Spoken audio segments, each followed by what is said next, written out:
I love it. We're gonna go up north to Canada. Marc Champagne. Okay, I can't hear you, but I'll fix this in a minute.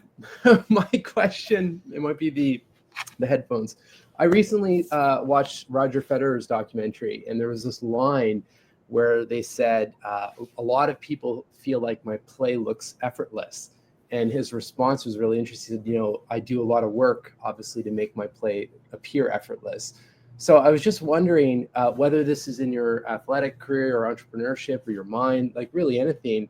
Is there an area where you think the general public feels like it looks completely effortless, but in reality, I mean, you're putting a lot of work behind the scenes that we may not be seeing, and like, what would that be?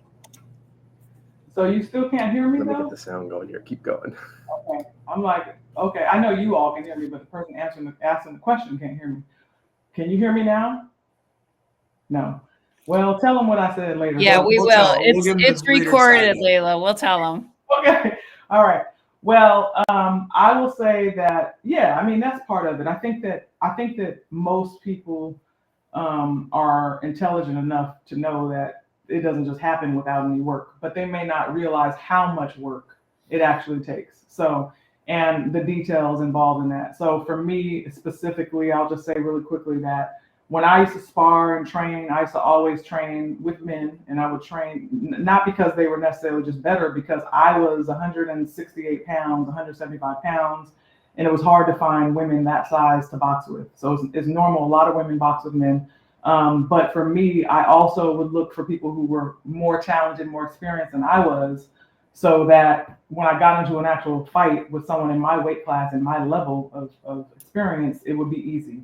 So that's why a lot of times the fights were easy, but a lot of times that's also why I was unfulfilled, because it just wasn't fun. It was just too easy. And sometimes I would get in there and not even really do as good as I could do, because I would just fight just above their level.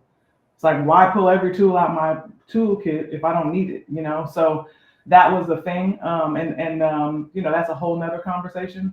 My best performances happen in the gym, right? Against a certain level of opposition that no one will ever see in sparring. So yeah, I think that, how could you know? I don't think anyone can know how much work, how much sacrifice, how much pain, how much we, even as entrepreneurs or successful people who have successful businesses, how many failures they had along the way. Unless you've actually been through something similar yourself.